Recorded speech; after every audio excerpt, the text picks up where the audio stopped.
Hey there, I'm the Mad Catster, and am I glad to see you here? Well, the Ace family made their official wedding announcement yesterday, as well as announcing that tickets are on sale for Ace Fest and encouraging all their fans to rush and buy them. Also, they were hawking merchandise, visiting wedding venues. There's a whole lot to unpack, so let's get into it.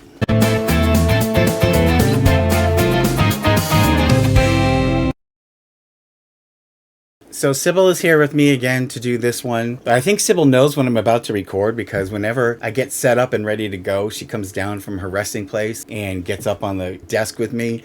So here she is. But anyways, also stay tuned to the end. I know a lot of you have sent me some nice comments. My blind cat Eugenie is sick. She was diagnosed with heart failure. And at the end of the video, I'll talk a little bit more about that. Cedric, what are you doing? Cedric is being a pain in the ass again. Whenever I get the camera going, the cats are like, they're so tuned into the fact that I'm preoccupied and they want my attention. But so we all know that the Ace family has been clickbaiting us with, we're leaving YouTube, and then it's, we're not leaving YouTube, and it's, well, we're kind of leaving YouTube, and we're going to travel all over the place. And, you know, I mean, we all know they're not leaving YouTube. There's no way that they would totally turn their backs on it. You know, neither of them is qualified to do anything for work as far as I can tell. So what else do they have to fall back on besides what are their kids going to do for work? You know, those kids will be out of a job too. Anyway, so, you know, we've been through that with them. And of course, it seems like lately they've been ramping up the clickbaiting, money-making mode, trying to get as much as they can out of ad revenue and other revenue, merchandise, etc. So it's no surprise that today they made the official announcement that on July 9th, Ace Fest is going to happen. Let's go. Tickets are now on sale. Get your ticket before it sells out. The Ace Fest is held July 9th. That is the date. From noon to 10 p.m. We're going to be able to hang out with you guys. So Austin was talking about how it's going to happen in his hometown of Palmdale, California. And Ace family, I have the honor to have this event in my hometown, which is Palmdale, California. And that tickets are on sale, and they referred everybody down to the link in the description. So I figured I would check it out. I clicked the link, nothing happens. It basically gave me an error message. So I thought, well, maybe my browser on my computer is having an issue. So I took my phone and I went to the site and nothing. And in fact, not only was it nothing, but I got a warning popped up from my router saying this site may have malware. So I was like, okay, let's not do that. So I don't know what's going on. I don't know, did the site crash because there just were so many crazed fans buying tickets? Or is there something wrong with the site? Or what, has it been hacked? I have no idea. So I finally got through to the Ace family website, and apparently it must have been down because all of the tickets are sold out. Every single one of them. Go figure. So they still have a loyal fan base out there.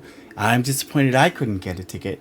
Not. But anyway, so it also had like a pop-up that came up where you could put in your email address in case more tickets become available. So what, in case there are cancellations, or are they planning to move it to a bigger venue in order to capitalize on the maximum amount of money they can make? I don't know. We'll have to wait and see. But I did click on the merchandise. None of the merchandise is sold out yet. So if you're itching for an Ace Family Festival piece of merchandise, now's your chance before they're sold out. I won't be buying any though. So that was the first announcement. Then of course, they rolled into a home shopping moment with showing off this white merch that they've created with like pink and blue writing on it. We wanted to make sure we had something on the website for you guys to get. So it's our new exclusive merch line, only available for 48 hours. It's also on the site, so go check it out now. So you can at least have part of the event with you even though you can't make it. And for the people that want to come to the event and wear the Ace merch, go ahead and get you some now. And, you know, nothing terribly creative, but I'm sure their screaming fans will rush to buy it, and it'll help pad the coffers so that when they go on whatever they're going to go on next year, they'll have even more money to take with them, and hopefully they'll have paid their rent. But they then talked about how their wedding date is set now, and it's going to be September 9th. So again, with the 9. And in fact, Austin asked Catherine, and Edith is here.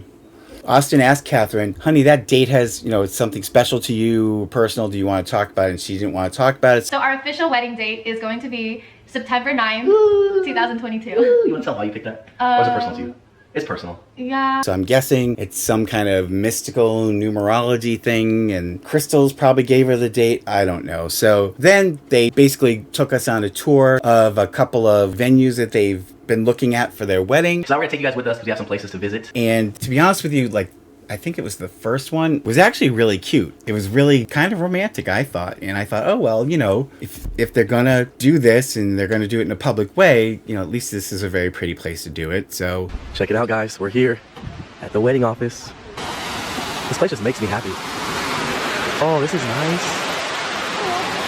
They looked at it, and then they went to another place that I thought kind of looked like a fairground. So you know what I'm thinking? This place is so big that we could probably try and have our entire Ace family with us. They started talking about, what they're going to do. And of course, they mentioned, we'll live stream it. So I'm guessing it's probably going to be some kind of like pay-per-view event, or they'll sell tickets. I don't know how it's going to work, but clearly they're trying to maximize revenue. So otherwise they'd be doing this in private. They then, while they were sort of figuring out what they wanted to do. Oh, and the other thing that was really bizarre is like Austin was walking around with a gimbal with, I think it was his phone on it, taking video, but they were also had their videographer with them. So he's filming Austin filming. So it was like, what are we supposed to make of that? Are we supposed to think Austin's filming all of this? Or I don't know, but it was weird. I mean, clearly he's not, because otherwise we wouldn't see him filming. But then they started, going back and forth about logistics for the wedding. And so one of them throws out, you think we could have it at Dodger Stadium? And I'm thinking to myself, Dodger Stadium? What if we did our wedding at the Dodger Stadium? Okay, listen to this, all right? How many people does it fit? I want to say 60 to 80,000. Okay, so 60 to 80,000 seats, all right? We have you guys all there in the seats, and we just throw this big wedding for the ceremony of our love and our union and our family, and we live stream it. So this definitely is then not about the two of them sharing an intimate moment with family and friends. It's clearly a promotional grab, last gasp for cash in the bank to pad their wallet before they go off on the road. And at one point, I think it was Catherine said, well, could we do it for free so all our fans can come? How do we make it like for free, for everyone to just go for free? Is that possible? I mean, yeah, we have to really strategically plan this thing. And I'm thinking to myself, okay, first of all, even if I wasn't so cynical and I wanted to believe that they were being altruistic and just out of their generosity wanted to pay for this and invite as many people as could fit in the stadium to come, you've got to think about, it's got to cost a fortune to rent, all of the costs involved, security, everything. There's no way they're going to do it for free. So if they did actually do Dodger Stadium and decide to sell tickets, invite fans, I mean, if enough people came, that's a sure big windfall, but do you really think that's going to happen? I don't know. So clearly it looks to me like they've got some kind of a focus on making some money off of this. Otherwise, they wouldn't be doing it publicly, but we'll have to wait and see. Tell me in the comments, what do you think? Do you think they're for real? Do you think this is just a gimmick? They still haven't really been clear. Have they been married all this time? Is this the first time they're getting married? They really have been very cryptic about that information. So tell me in the comments below, what do you think? First of all, are they really married? Second of all, is this going to be their real marriage? Third, what do you think about them talking about Dodger Stadium? Do you think they're really going to do it for free, or do you think it's a ploy? Do you think they're going to try to make money off ticket sales? I'd like to hear your thoughts in the comments. Please give the video a thumbs up. Please subscribe. I'd really appreciate it. I'll follow this story as it continues. Eat it.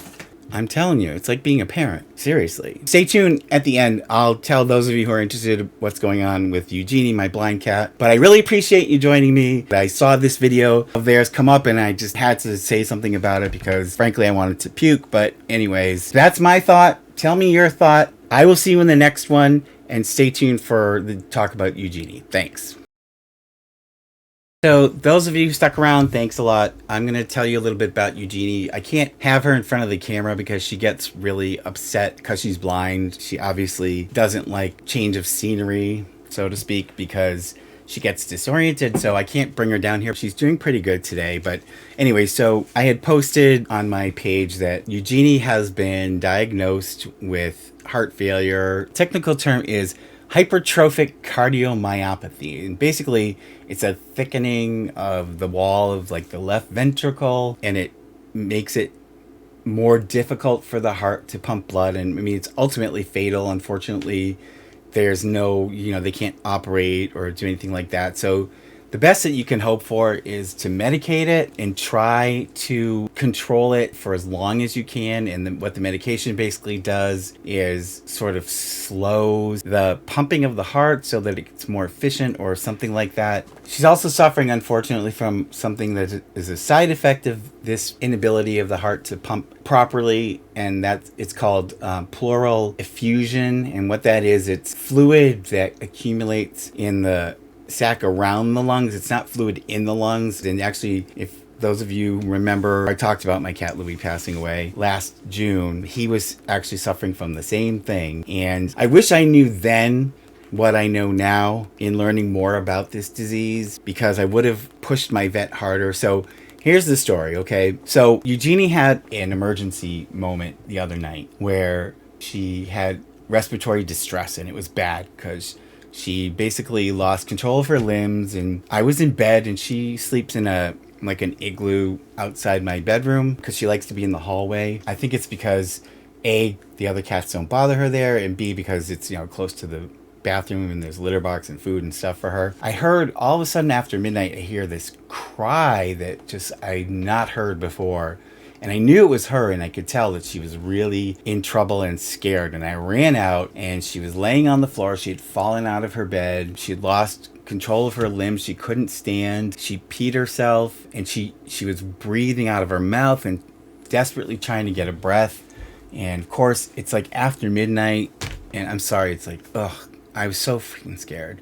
But it's after midnight. It's like, what can I do? There's nothing I can do. I'm like, oh God, please don't let her die like this. Sorry, Stefan is trying to get his moment here. This is my deaf cat, Stefan. You guys have met him before. Deaf, blind, I've got the whole gamut. But so of course, I went to her. I picked her up. I wiped her down, held her. She was really limp because she couldn't control her limbs. And I read that they can get like a blood clot from their heart that goes to their lower limbs and causes them to lose control. So it's like a, thrombosis is like when you're on a plane and you're supposed to move your legs around. It's that same kind of thing. So anyway, so she was really struggling to breathe. She was like making, and I'm thinking, oh my God, because that's what happened when Louis died, that he went into distress like that and his heart gave out and he just died in front of me. And it was very traumatic for me to feel so helpless. So just out of desperation, I laid her in a bed and I ran, and I have an albuterol inhaler because sometimes I get a little bit of asthma from allergies. And I just like puffed it a couple of times right in front of her mouth so that she would breathe some of it in. Because believe it or not, and I think I've talked about this before, but there's human medication that's used for cats. And one of the things that does get used for cats is those albuterol inhalers. They do prescribe them to, believe it or not, some cats get asthma, and they have these little masks that they put the thing in. But of course, I didn't have a mask, so I just puffed it because I knew that it was okay. And like within 5 minutes, she calmed down so that her breathing had slowed down. And she stopped panicking, and she was breathing through her nose again. And I gave her some treats, and she ate the treats, and I thought, well, that's a good sign. So that seemed to help her. I don't know why, because it's not asthma, but maybe it just expanded her lungs enough to help her breathe better. I don't know. So the next morning, I right away at like 7:30 called the vet because I knew that people got there before 8 o'clock, and they said, bring her right in. So I brought her in. They did some x-rays of her chest, and they showed me, it's awful how much fluid was around her lungs, and it was like squeezing her heart and her lungs, and it terrible to see. And so I was devastated because I'm thinking, because I know that it killed Louis, even though we bought him like another 4 months by I was bringing him once or twice a week to get fluid drained from his chest, and he was a real trooper. He let them do it, no problem. And oh God, I still miss him. I wish you had been able to see him. I wasn't making videos yet when he died, but I wish you'd been able to see. He was such a character. He was, I only had him and his sister, who also, as you know, Margot died a few months later, I think from a broken heart. But he was just the most unbelievably unique cat that I've ever had. He was so in tune with me that, he would come and sit with me while I worked, and he would just sit there and watch. And at night, he would come and lay on my pillow and put his head right here on my shoulder. And he was the sweetest thing. And I only had them for a little over 3 years because they were 13 when I adopted them, because their piece of crap former human had decided that she didn't want to deal with their elderly health issues, which frankly pisses me off because I see it all the time. People dumping old cats off to be euthanized because they don't want to deal with issues. And it sickens me. It's like, if your child had diabetes or your child would you just dump them off at an orphanage because you can't deal with it? Cats and dogs are sentient beings like we. It means that, they feel emotion and they experience emotion and they feel pain. And, to have an animal for that many years and just to casually toss it aside to be put to death, it's like, what kind of a person does that? You know, I mean, first of all, okay, if you don't want to take care of it, find somebody that will. Don't just drop them off to be killed because you've decided, oh, well, I'm done with you. You know, okay, you got this thing when it was a kitten, probably. You made a commitment. Honor your damn commitment or don't get an animal. Okay? When you adopt it, it's for life. It's from cradle to grave. Just like with people. So, you know, I'm sure none of you are like that, but if you know anybody like that, you know, give them a smack because that just, oh, I see it, literally see it every day in the postings online. I saw 2 yesterday that were 18. 18!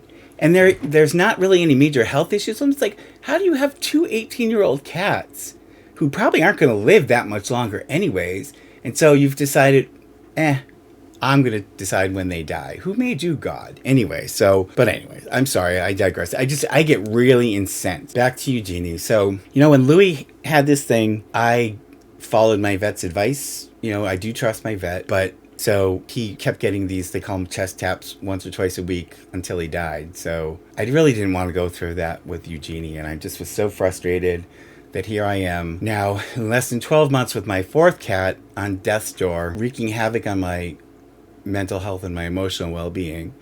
And so I went online because, you know, being a lawyer, I'm like obsessed with research and information. And I just started reading all these papers and studies and things about cardiomyopathy in cats and pleural effusion, the fluid issue. And so I started reading some of the same things that they were recommending. This particular drug, it's a diuretic that supposedly helps drain or prevent the fluid from rebuilding up around their lungs. And then they use what's called ACE inhibitors. And again, these are things they use in people. And the ACE inhibitor like helps slow the heart down a little bit so that it's more efficient in pumping and the body can sort of keep up. So I had asked my vet about the diuretics. I knew I had read something before I had brought her over about diuretics. And he was like, oh no, that only works if they've got fluid in the lungs and blah, blah, blah. So I went home that night after he drained the fluid around her chest and went back on. That's when I started reading studies and things. I'm like, no, I'm reading that it says that you can use this stuff for the fluid around the lungs too, and that it will, in a lot of cases, help slow down the fluid building up again. And that, you know, the ACE inhibitor, which he also didn't seem to want to prescribe to her. So, you know, because of my experience with Louis, this time I was like, you know what? Either way, she's going to die. So let's do whatever we can do. So I took the studies, and my vets have known me a long time and they know this is how I am. I took these studies, I took like 4 of the studies and papers that I found, and I emailed them to him. And I said, please read these and then call me tomorrow. So he did. He read them and he called me, and right away he agreed to put her on the diuretic that they talked about and the ACE inhibitor for her heart. So never take no from your vet, and don't be afraid to question, because I've had so many occasions. Again, I have confidence in my vet, but you know, they don't have every answer for everything. And I personally like to feel like I've done everything I could do. So I do a lot of my own research, and there have been several times where what I've asked and demanded in some cases that they do has actually worked and made the difference between life and death. So I'll keep you abreast of what happens with Eugenie. Today, she's doing great. She looks good. She got up and she's walking around like normal. And I was in the bathroom shaving, and she got up out of her bed and came walking in and was rubbing against me. And, you know, she likes to get picked up sometimes. So she seems a little normal. Her breathing seems good. I started her on the medication yesterday, and it seems, you know, I can't say it's working right away because it's only been like 24 hours, but she seems good today. So I'm, knock on wood, you know, in a few days it'll be the same, but I'll let you know what's going on. Thank you so much for sticking around. I'm sorry I rambled, but you know, I'm very passionate. This is like they're my kids. They really are my kids, and I'm very passionate about them. And I'm very passionate about cats in general, and I'm very passionate about people who don't take care of their animals. They're not things, and they're not disposable, okay? They feel, they get sad, they get angry, they get happy. They feel pain. They're not things, okay? So please take care of your pets. And thank you for tuning in. Please like, subscribe, and I will see you in the next one. Pretty please. Subscribe, like, and hit the bell. I get a treat for every new sub. Thank you.